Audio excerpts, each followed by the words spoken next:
Yes, another week, another chatterbox. My name's Dan, and obviously we got a full house. I'm loving the attendance, just continuing to stay at 100%, boys. First of all, we got your boy P. Yeah, It's the brother Sean. Yo, what's up, people? The ladies love Andre. Good day. Come on, it's the bad man. It's the real time OG. Heck, what's going on, Des? Yeah, present, sir. I love the respect, my G. That's how OGs get about round here. You know what I mean? Anyway, Chatterbox is happening. Oh my days. Has it already come to the end of Lovecraft Country? For those who don't know, Lovecraft Country follows Atticus Freeman as he joins up with his friend Letitia and his uncle George to embark on a road trip across 1950s Jim Crow America in search of his missing father. This begins a struggle to survive and overcome both the racist terrors of white America and the terrifying monsters that could be ripped from a Lovecraft paperback. Oh my days, I love this show. I honestly, every week, as soon as it come out, I was dying to watch it, but I did what I love to do, and I held them all up, and I watched them all in a long run together, and wow, that was the best all-nighter I've pulled in a long time. This show was so good. Just everything from the characters, from the quality of the cinematography to the acting to the story, just everything. Oh my! And every episode, every scene had something new that was there to excite me, interest me, and make me go, "Whoa, blood! Did you see that? Oh my days!" I haven't said that many times in a one sitting since kidulthood and adulthood. You know, it's a madness. Trust me. Maybe Gangs of London. Anyway, you know how many stars I'm going to be giving this one already. I don't want to tell you guys too much about it. I want to hear from the guys about the season finale. Was this episode a hit or a miss for you guys? hey, you know what? I have to say this was a hit. It had me buzzing straight to the end. It was a hit for me. Yeah, I've got to follow up on that. And as usual, Lovecraft didn't fail to deliver. I think they executed everything really, really well. The production, the screenplay, everything, the story, it was just like amazing from beginning to end. So yeah, definitely a hit for me. Yeah, I loved it. It was a hit. I enjoyed it. Every episode was good for me. Well, from good to excellent. So yeah, well done. Yeah, for me, I definitely got to roll with everybody else, man. This was definitely a hit. This was bizarre. I'm talking like, oh my gosh, unpredictable, bizarre. It was crazy. I didn't know what was going to be happening next. Totally unexpected as well. Never seen anything like it in my life. Do I want to see something like that again? I probably would, but this was like off the hook. Crazy. Yeah, man. Off the easy. It was something special. Now, the final episode was full of ups and downs. What were your favorite moments in that final episode? My favorite moment was when Christine got killed by Diane. Well, she got choked to death, like with Diane's robotic arm. Like that was lovely. That was beautiful. I also did like when they were singing in the truck because it was like they were going to their doom, but they had a little lightness before the end. Do you know, I can't even decide what my favorite moments in that episode were. It's crazy. Also, I think a bit like you, Sean, I kind of watched a few of the episodes all together. So they kind of blurred all into one now. And I'm in this like beautiful honeymoon phase of like, do you remember this? Do you remember that? Just talking to myself about it because no one in my house watched it. So I'm so glad to hear you guys talking about your favorite bits and what you enjoyed from the film. Now, Elizabeth Debicki was originally cast as Christina Braithwaite, but had to drop out due to scheduling conflict with Tenet. This role went to the amazing Abby Lee. How was her performance in the finale? And were there any other standout characters in the finale for you guys? Abby Lee, for me, excellent throughout the whole series, in my opinion. You know, she was cool but fierce, you know, and that, I always think that's an intriguing contrast. It's a hard thing to explain, but she almost didn't look human, in my opinion. I think she executed the role of a villain really well. You know, the relationships, it was kind of like a love-hate relationship that she had going on with Atticus. This whole show, she's delivered. For me, that Christine was scary. You saw her; she was always calm. It seemed as though nothing really phased her, and she just walked into that role. You know, she had a presence anyway. And even though she wasn't always on the screen. When she got on the screen, it's kind of like stop and take notice. I command whatever's going on in here. I hold the cards, and I'm going to show you what cards I'm playing if I want you to. You know, she scared me. She scared me, man. I didn't want to be anywhere near her. But she had that kind of a alluring feel because she could pull you in. And it's like, because she pulled in all them other characters as well. And once she pull you in, man, it's like the Black Widow spider. You know, if I'm going to let you go, I'm going to let you go. So for me, it's kind of like you keep her at bay, definitely. But she did a convincing role for me as Christine. Yeah, I definitely agree with you on Christina. There's like, oh my days, she brought people in, she brought the character to life, like more so than I think many other actresses could. And speaking of actresses, my favorite actress of the whole season had to be Journey Smollett. Absolutely fantastic performance, and I just can't wait to see what she's working on next. To be honest, I pray that it's the next season of Lovecraft Country, but maybe there's a few other projects in line for her. Now, one of the characters we may or may not be seeing in season 2 is our leading protagonist, Tick or Atticus, played by Jonathan Majors. Now, I don't really want to give away a spoiler, but he died in the season finale. So there's your spoiler. What did you think of the death, and was it earned?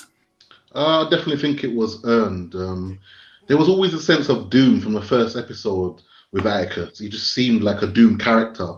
And props to Jonathan Majors, like, because he was excellent in the role and always crying about something because everything was coming at him or coming at the character. I think the death scene was great. I think it was brutal, like ripping into him and the blood coming out, and the performance from Montrose, like when he's trying to get his son, to wake up. I was talking with my mum and she was saying, yeah, he's going to come back. I just assume he's going to come back. And I was saying, no, but he's dead. But with these type of shows, he can obviously come back. But I'm in two minds with that. I liked that he died. I liked the ending. Jonathan Majors is going to move on to bigger things. Well, maybe not bigger things, but other new things. So I'm not sure if I want him back. But if he does come back, I won't say, oh, it's horrible. So, yeah, it was a good scene. Yeah, it was a good scene. Well, I think it was a great scene. I thought they must have spent a lot of time thinking about how that was going to look to the audience. And to the people who did it, good job to you guys, man, because I enjoyed it and I think you've done a great job. Now, there were so many different themes in Lovecraft. One of the themes was the exploration of relationships. What relationships stood out for you guys? Two sets of relationships that stood out for me. It was Ruby and Christina, but the one that stood out mainly for me was Atticus and Montrose, the father and son relationship. The dynamics pushed the narrative forward, and it allows you to relate. Quite intriguing to see how he loved his parents. There was this love-hate annoyance going on, and it was very intriguing. Yeah, relationships, man. Oh, that was deep. There was a lot going on. Never two people in a relationship, always 3+. But for me, what stood out was Ruby and her sister Letty. You talked about a love-hate relationship. They definitely had a love-hate relationship going on. Letty explained why she wasn't around at certain times, and Ruby wasn't accepting it. They clearly loved each other, and Letty would do anything for her family if she could, which she proved to do. Their relationship was just in turmoil constantly. When they had that fight at the finale, they had that fight, and it was a really good punch up. And it was almost as though Letty was saying, you know what, this is all the hate that I've got for you. And while Ruby was, all right, Ruby was, she was possessed by Christine at the time as well.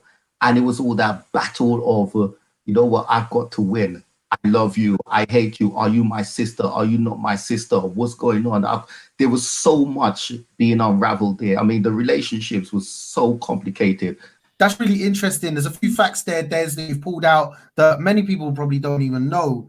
And thinking about the story throughout the whole of just season 1, was there anything specific that you would change? And if so, why? If I was going to pick one thing that I would have to change, it would definitely have to be episode 7 for me. I I think it was a little bit too wild for me, and it hopped all over the place, which left me spending a lot of my time trying to connect the dots rather than continuing experience that I was getting through watching the show itself. Yeah, I mean, I understand that they wanted to open the door to time travel in the build-up, to the whole Tulsa event. The episode itself was just a little bit too much. I don't know. But maybe you guys have a different opinion on it. But for me, that would have been probably the one thing. The only thing I didn't really see much of is, I know our folks, black people, back in them days, man, we love the church. We go into the church. All right, there was a couple of scenes where individuals were going into the church, but there wasn't never a congregation going into the church and actually praising God. That's why there was so much evil and devil and all that kind of crap about the place, man. These people needed to go to church. They need to get down on their knees and pray a little bit and maybe have that good versus evil kind of battle. But other than that, too much was going on, and they just put in everything. It's like a pot of cook up rice, because I call it like a Guyanese dish, man. We cook up rice, we throw in all meat and veg and peas and everything, man. And you get what you get out of it, and it tastes nice. And this is what it was all about anyway. So there was a lot in it. I understand that it's similar to True Blood. I've never seen True Blood before, so I can't even make a comparison. One of the things that got me as well is the music that they used throughout the whole series. One time it was hip hop, when it was like in the 1960s. Another time it was nice jazz music for the era. Another time it was just various types of music that I'm trying to think of exactly what genre of music they were playing, but it was at the time as well. But they went through like a whole decade, several decades of music. And I thought it's quite interesting how they brought everything together. But again, it's so bizarre that anything could have fitted in anywhere. So they could have just thrown it in there and that would have been it. Wow, Des, man, you took me on a journey in your answer, bro. I get what you're saying, though, man. Definitely. Like, it was a crazy show. The whole season took me so many places. What could you add?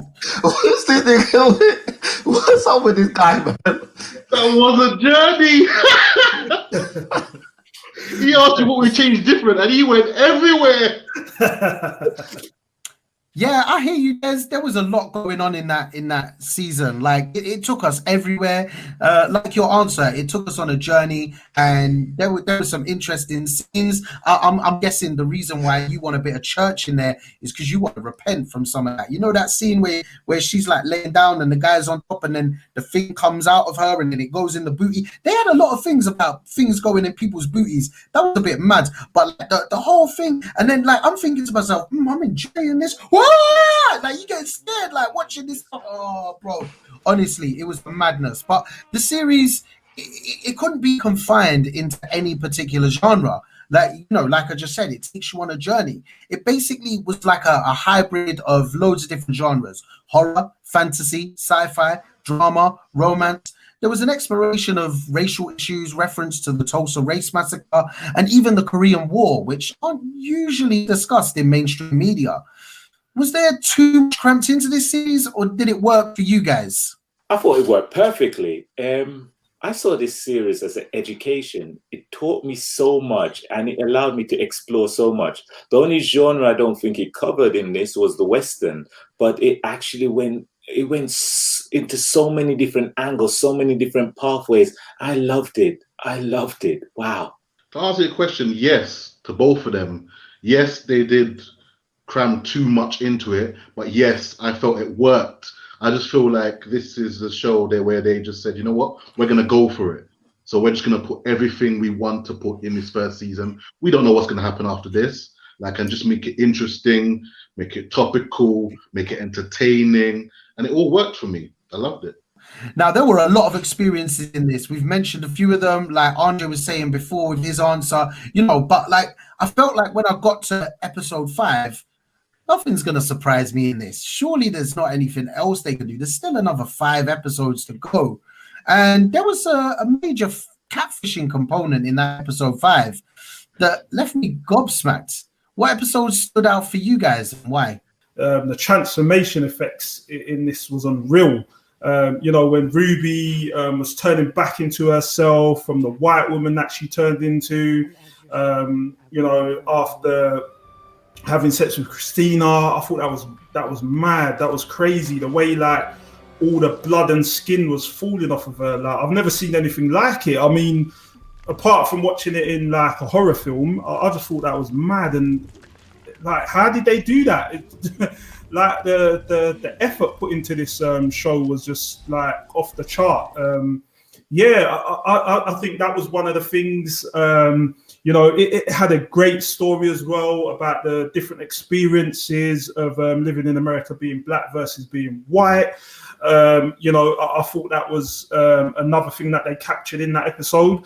The ending scene, I don't know if you guys remember it because it was a little while ago now, but oh my God, I can't look at another stiletto without clenching my bum cheeks. Like, it's mad. That was just mad. I was looking at it, I was like, how can they actually put this on telly? Like, is this allowed? Okay, so I'm gonna cheat. I got two because I couldn't pick between them. So one was episode 6, was Meet Me in Daegu, the episode set in Korea, where with Jai was introduced. I just think that was a beautiful episode. Like, it was like a little one-off episode, like focused on a character that hasn't been really introduced properly. So I thought that was wonderful. Like everything that happened with it between her and Atticus. Like, I think the scenes were great. Jamie Chung, who played Gia, she was great, beautiful and talented actress. Like, I think that was great. The second episode was episode 9, Rewind 1921, which was when they went back in time to the Tulsa riots. I think that was a well-directed episode. Like the scenery was great, like all the people in their lovely suits, like the town, and then obviously the horror that happened afterwards. And Montrose, like his character was just great. Like the heartbreak of his character about what happens with his father, like the relationship with his father, like his father just beat him and like was trying to get he had to take away all the soft parts from him to be a man, he said. Like I think he's a great character, and that was just excellent. Like, and him and like Atticus, like when they were talking with each other, and then with the bat situation where he's the mysterious stranger, Atticus. Like, I just think those 2 episodes were my favorites. They stood out for me. Boy, I've not really heard any of you say a bad word about this, except then obviously there wasn't enough church, but I think that's something to do with you needing to repent, brother. Come on. Anyway, the important question, the most important question of the night, the most important question of every show. How many stars are you giving it, boys?